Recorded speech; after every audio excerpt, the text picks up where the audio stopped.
As he does on Wednesday mornings, David Mutto with the Texas Tribune joining us via phone. Good morning, sir. Thanks for joining us. Thanks for having me.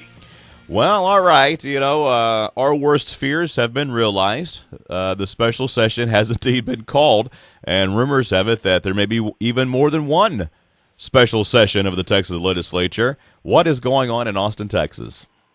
Yeah, so earlier last week, it looked like we might actually be able to avoid a special session, or at least a longer special session.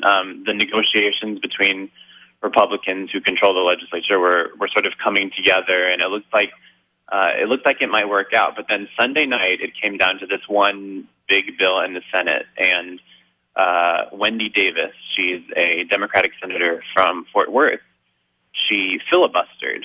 The Republicans didn't have enough votes to overcome the filibuster, so Rick Perry called this. He automatically called this special session to work on the budget, and the legislature is constitutionally required to pass the budget, so they had to come back. Special sessions usually, historically, don't happen until July, but this is because this is so urgent. Perry called them back immediately, and it started yesterday, and it'll continue today, and we don't know how long it'll go, but yeah. Now, do you think it was because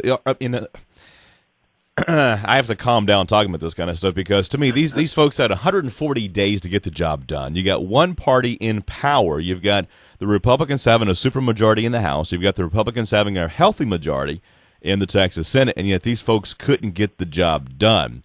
Now, the question is, were these items of such importance that they had to go ahead and do the special session now while they were still in Austin, or does this have something to do, you think, with the governor's thinking about running for president? Yeah, it's interesting to see how this special session might actually play into whether Perry actually does run. Recently, he said, actually, his most definitive statement yet about running for the presidency, which is that he would think about it. That's the most we've heard from him yet. So we'll see how this special session sort of plays into this. It's going to make him busy with business. So while he's doing that, he can't exactly run for president. But at the same time, being in a special session is sort of going to allow him to sort of fight for these conservative issues, all this budget cutting, while denying that he's running. And then he can do that until it's over, and then when it ends, he can mount a run if he's planning on doing that, and he'll have this session to back him up. It will obviously put him in the forefront of the news, at least for the next couple of weeks here, because my understanding is that this particular special session may not last more than a couple of weeks, and then they'll come back in July for another session. Do you think this works to his advantage or disadvantage for the special session to be conducted? I mean, I think it does come down to sort of how long it lasts. I think maybe if we end up having to call multiple special sessions, like 2 or more, which could happen, like you said, I think that might hurt his chances a little bit, because if he does get into the presidential race, he sort of needs to do it soon.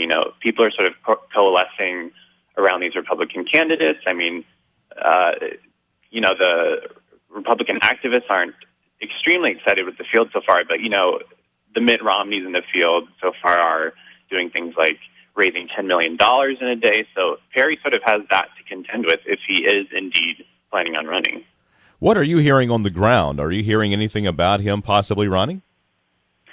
Well, one thing that we did hear early this week from the Dallas Morning News was that some of his advisors and associates were meeting this week in Austin to sort of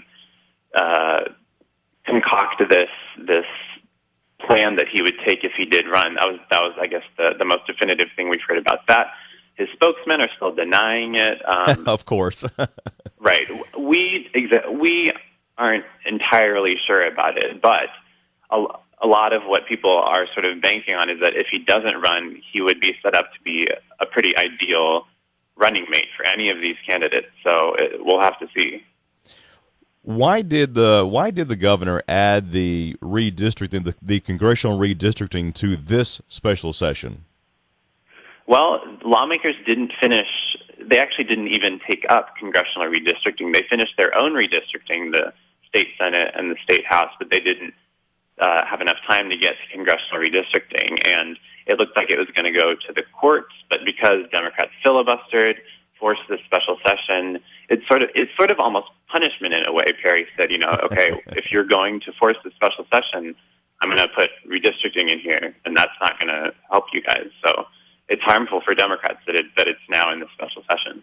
Well, I'm hearing that there's a deal in the works that they're going to try to avoid a lawsuit by giving the Democrats maybe one or two of those new seats, because we could pick up 4 or 5. I've heard the number 5 being thrown around again. And so hopefully we'll get this thing settled, and the courts will not have to come in and settle the redistricting. I think we should do it as Texans. Yeah, we'll have to see about that. The biggest thing that came out of the redistricting news, though, was that actually from here in Austin, this news that Travis County would be split 5 ways. And so now Travis County could possibly lose one of its longtime Democratic congressman named Lloyd Doggett, and that's kind of a big deal. He's been there for a while, so we'll have to see what happens there. Yeah, we're hearing, I read it in matter of fact in today's edition of the Texas Tribune that Doggett's going to fight this thing tooth and nail, which you would expect him to do so. Right, exactly.